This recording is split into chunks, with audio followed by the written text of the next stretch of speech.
He just wouldn't shut up and would bitch and moan about every little thing. Hello, everyone, and welcome to the 85th episode of Don't Forget the Popcorn. Today, I'm doing a request from a subscriber. Shoutouts to Sherry M. Shepherd Massad for the request. If you guys want me to review a film, just let me know and I'll do it. Today, Sherry asked me to review Fandango 1985, directed by Kevin Reynolds. First off, thank you, Sherry. I never saw this movie, and after reading the premise, I didn't know what to expect. The film stars Kevin Costner in his first big role. Judd Nelson and Sam Robard are in supporting roles. Now, I'm not going to flat out spoil this film, but I do want to get into some of its main themes, which are simple but effective. But I'm not going to get into some details that will give some stuff away. But this movie is almost 40 years old and is now considered a cult classic. So if you don't want it spoiled, watch it first. Now, I will get into whether I like the movie and score it at the end, but let's just chat for now. This movie is about a group of guys called the Groovers in 1971. Some college frat boys who have a final road trip before embarking on their adulthood. I think there's 5 Groovers in total. They all got their own stuff going on. Gardner is the leader of the gang, who isn't over his ex. Kenneth was going to get married, but is now calling it off because he is drafted to Nam. Phil is the ROTC dude who plans to make the military his career. And Lester is pretty much drunk, and Dorman is the big, strong, silent type. Really don't get much from him. Now, this movie has a little fun in it, and the party scenes and some other stupid stuff they do. But I will say this film has a serious tone. It's a film about moving on, letting go of the past, and facing your fears. Now we hop on the road with 4 of the dudes, Gardner, Phil, Kenneth, and Dorman. Now to me, off the rip, these dudes feel like they would be friends. Well, at least 3 out of 4. Phil, played by Judd Nelson, is the oddball out in this movie. And let me tell you, he drove me absolutely insane in this film. He was so annoying, at least for the first half. He just wouldn't shut up and would bitch and moan about every little thing. The funny part about this movie is it does show you the difference in people when taking a road trip. I'm a firm believer. If you can't take a road trip for more than 5 hours with someone, they ain't your real friend. And this guy was the most annoying travel partner ever. Now, that's not to say some of the bitching and moaning wasn't warranted. I mean, they took his car and messed it up bad. There's a funny incident with a train that was plain stupid, and if you know anything about cars, you can tell this wasn't going to work right away. Phil and Gardner, played by Kevin Costner, are in a serious conflict here. It's something that's been brewing long before we as an audience pop in. They have a gripe with each other, and it's because they are polar opposites. Gardner isn't ready to grow up, and Phil grew up a long time ago. Phil is ready to put the Groovers behind him and go to Vietnam. Gardner, who along with Kenneth is also going to Vietnam, doesn't want to go. They have different stances on the war and seemingly based on their backgrounds and goals in life. Phil believes that the ROTC and the military is the only way to make something of himself, and he had to work hard to maintain his grades in school and is going to have to work even harder if he wants to amount to anything. Gardner comes from money and has had privilege in life and doesn't see things the way Phil does. They go back and forth about if they are going to continue this trip, and Phil wants to stop and Gardner doesn't. This argument shows the two and their upbringings perfectly. Even though it's Phil's car, Gardner has no cares at all for what Phil wants or what is best for all the friends. In all honesty, Gardner was probably just as unlikable as Phil. He's just less annoying and doesn't complain.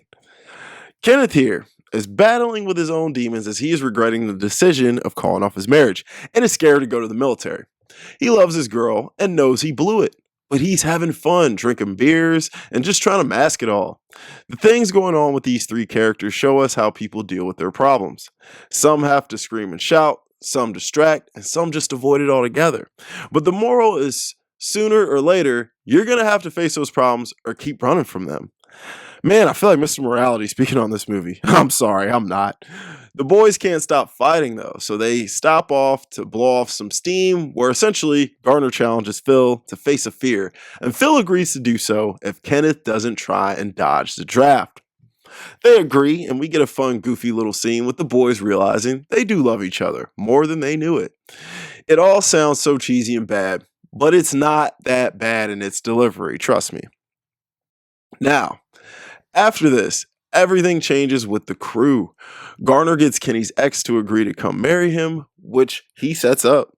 Now, everyone pretty much goes on and accepts the next phase of their life. I won't fully spoil this, but there is a very interesting plot twist at the end of the film that I did not see coming, which I actually thought was a nice touch to it. But it kind of flips everything on its head. Here is where we get the title Fandango, which I guess is more than a place to buy movie tickets. Fandango tackles some great coming of age themes, accepting commitment in your life and taking chances, owning up to your responsibilities and duties, even if said duties could be debated on their moral implications. And honestly, just becoming a man. It would be nice if we could stay in our early 20s forever, but unfortunately, we don't. And our responsibilities and expectations grow with each passing year. Becoming the best version of yourself can be tricky and difficult, and it's something that's got to be worked on daily. So, in that aspect, I do commend the film for showing us that. Now, having said all of that, this movie is not a masterpiece by any means. Although I like a lot of the themes and where they were going, this film is quite a mess at times. It's a short watch, and it will keep your entertainment through its short run time. But some of the scenes are fun and some just don't work. Like the scene where they play in the cemetery with these ladies is fun. But the scene where they rip the bumper off the car is just infuriating. Their whole mission and reason for going on this trip wasn't reason enough for me to put that many miles on my car. There are a lot of unanswered questions, which I won't say because we will dip way too much into the big secret of the film, which I don't want to spoil. None of these dudes look like college students. They look like grown men with kids. Judd Nelson is overacting and it's insane. I do think Costner gave a good performance though. I will say this as well. The film does work in its minimalism. But I think a much better film that paints the same picture this movie was trying to is Peter Bogdanovich's The Last Picture Show from 1971. This movie just didn't pack that punch. I didn't feel for any of these dudes, and I thought they were all pretty dumb for the most part. Now, having said all of that, this movie isn't bad at all. In fact, I enjoyed it. It's an 80s buddy comedy at the end of the day, and it does manage to muster up some emotional weight in this thing. I fully understand its cult status, and I think it's relatable to a lot of people. If you grew up with this movie and you love it, I understand that 100%. So, was this worth watching? Yes. One, because I love seeing films about people who are getting drafted into Vietnam. I don't know, it's an interesting time that I find quite fascinating. And I just think it's crazy that it was a real thing that was going on. Two, it's got enough laughs and heart for a good time watching a short film. It's clean and easy to digest. It's simple. You can watch this with your family. You can watch this with your buddies. You can watch it by yourself. This film isn't anything to take too serious, although it will make you think about a lot of things. So, in that perspective, it's not too bad. So overall, I'm going to give Fandango a 6.9 out of 10.